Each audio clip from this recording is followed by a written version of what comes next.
भारतीय एजेंडा दुनिया के सामने बेनकाब हो चुका है। सब जान चुके हैं कि भारत एक रोग और शिद्दत पसंद रियासत है। मोदी ने गुज़श्ता 10 सालों में वो कर दिखाया जो इससे कबल कोई करने की जुर्रत ना कर सका। मोदी और हिंदुत्वा सोच ने भारत का मकरू चेहरा दुनिया भर में अपने ही हाथों से बेनकाब कर दिखाया।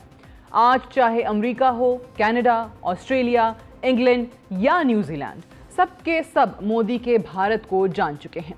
सब मगरबी ममालिक जानते हैं कि भारत और भारतीय सरकार दुनिया भर में एक डेथ स्क्वाड चला रही है।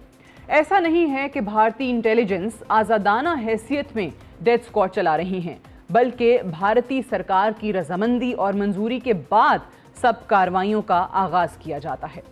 भारतीय रियासत दहशतगर्दी का भांडा उस वक्त फूटा जब नेशनल सिक्योरिटी कमेटी की एक मीटिंग के दौरान कनाडा के नायब वजीर खारजा डेविड मॉरिसन ने इंकशाफ किया कि कैनेडियन सिख रहनुमा हरजीत सिंह नज्जार के कत्ल में बराह रास्त भारतीय रियासत और वजीर आजम नरेंद्र मोदी के सबसे करीबी साथी वजीर दाखिला अमित शाह मुलव्वस हैं। कैनेडियन डेप्यूटी वजीर खारजा के मुताबिक हरजीत सिंह का कत्ल अमित शाह की मंजूरी के बाद हुआ था। अमित शाह ने भारतीय सिक्योरिटी एजेंसीज को भारत से बाहर कनाडा और अमेरिका में मौजूद खालिस्तान तहरीक के सरकर्दा कारकुनों के कत्ल का टास्क दिया था। कनाडा की सरजमीन पर हरदीप सिंह नज्जर का कत्ल एक गहरी सोची समझी पॉलिसी का हिस्सा है, जिसका मकसद कनाडा में हक़ खुद इरादियत के लिए उठाए जाने वाली सिखों की आवाज़ को कुचलने की एक साजिश थी। अमित शाह कनाडा में कामयाब रहे, मगर अमेरिका में रंगे हाथों पकड़े गए। भारतीय हुकूमत सिख रहनुमा गुरु पतवंत पन्नू के कत्ल की मुबैना साजिश रंगे हाथों पकड़ी गई। शायद अमित शाह भूल गए कि कार्रवाइयां भारत में नहीं बल्कि कनाडा और अमेरिका में कराई जा रही थी। यही वजह है कि भारत को नाकामी के साथ दुनिया भर में हजीमत का सामना भी करना पड़ा। अमित शाह की बात की जाए तो आपको बताते चलें कि अमित शाह को भारत के दूसरे ताकतवर तरीन शख्स के तौर पर जाना जाता है और भारतीय वजीर दाखिला के हुक्म को वजीर आजम नरेंद्र मोदी के हुक्म के तौर पर गर्दाना जाता है। मोदी और अमित शाह के ताल्लुकात 40 साल पर मुहित हैं। अमित शाह की 40 साला सियासत मोदी के ज़ेर साया मुखालिफिन के साथ मार धाड़, अगवा और कत्लो गारत में गुजरी है। अमित शाह और मोदी के आपसी ताल्लुकात के ताने बाने 2002 में गुजरात मुस्लिम कुश फसादात से मिलते हैं। मोदी और अमित शाह ही वो किरदार हैं जो मुस्लिम कुश फसादात में सबसे नुमायां थे। इन दोनों के अहकामात पर 3 दिन तक रियासती इंतजामिया के ज़ेर निगरानी कत्लेआम का सिलसिला जारी रहा था।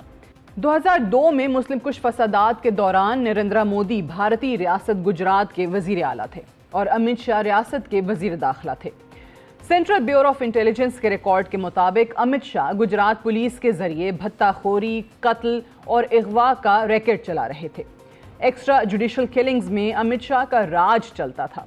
सीबीआई की तहकीकात के मुताबिक पुलिस हर अहम शख्स के कत्ल से पहले अमित शाह से हिदायत लेती थी। सीबीआई इंडिया की तहकीकात के बाद जुलाई 2010 में अमित शाह के वारंट गिरफ्तारी जारी किए गए। 4 दिन तक गिरफ्तारी से बचते रहे, फिर प्रेस कॉन्फ्रेंस के बाद गिरफ्तारी दी और सेंट्रल हुकूमत पर सियासी केसेस बनाने का इल्जाम लगाया। 3 माह जेल में रहने के बाद अमित शाह को जमानत पर रिहा किया गया, मगर भारतीय रियासत गुजरात में दाखिल होने की इजाजत नहीं थी। लेकिन 4 साल बाद दिसंबर 2014 में अमित शाह के खिलाफ तमाम इल्जामात खत्म कर दिए गए। केस में फैसला सुनाते हुए जज का कहना था कि अमित शाह के खिलाफ तमाम केसेस सियासी बुनियादों पर बनाए गए। तहकीकाती इदारे ने कई साल की मेहनत के बावजूद अदालती फैसले को चैलेंज करने की कोशिश नहीं की, क्योंकि नरेंद्र मोदी वजीर आला गुजरात से वजीर आजम भारत बन चुके थे। सीबीआई बराह रास्त मोदी के ज़ेर निगरानी काम कर रही थी और अमित शाह के खिलाफ केस चलना नामुमकिन हो चुका था। मोदी के केसेस का जिक्र किया जाए तो गुजरात फसादात के केस में 2012 में डिस्ट्रिक्ट और सेशन कोर्ट की तरफ से क्लीन चिट मिल गई, जबकि 2022 में सुप्रीम कोर्ट ऑफ इंडिया ने मोदी को क्लीन चिट दे दी। 2002 में अमित शाह भारतीय रियासत गुजरात के वजीर दाखिला थे और नरेंद्र मोदी वजीर आला गुजरात थे, और आज 2014 में अमित शाह भारत के वजीर दाखिला हैं और नरेंद्र मोदी भारत के वजीर आजम हैं। आज 22 साल गुजर जाने के बावजूद ना मोदी बदल सका और ना ही अमित शाह बदल सका, बल्कि मोदी की करामात की बदौलत भारतीय नेटवर्क गुजरात से होता हुआ आज मगरबी दुनिया तक फैल चुका है। मगर अहम बात यह कि कनाडा और अमेरिका में ना भारतीय जनता पार्टी की हुकूमत है और ना ही नरेंद्र मोदी वजीर आजम है।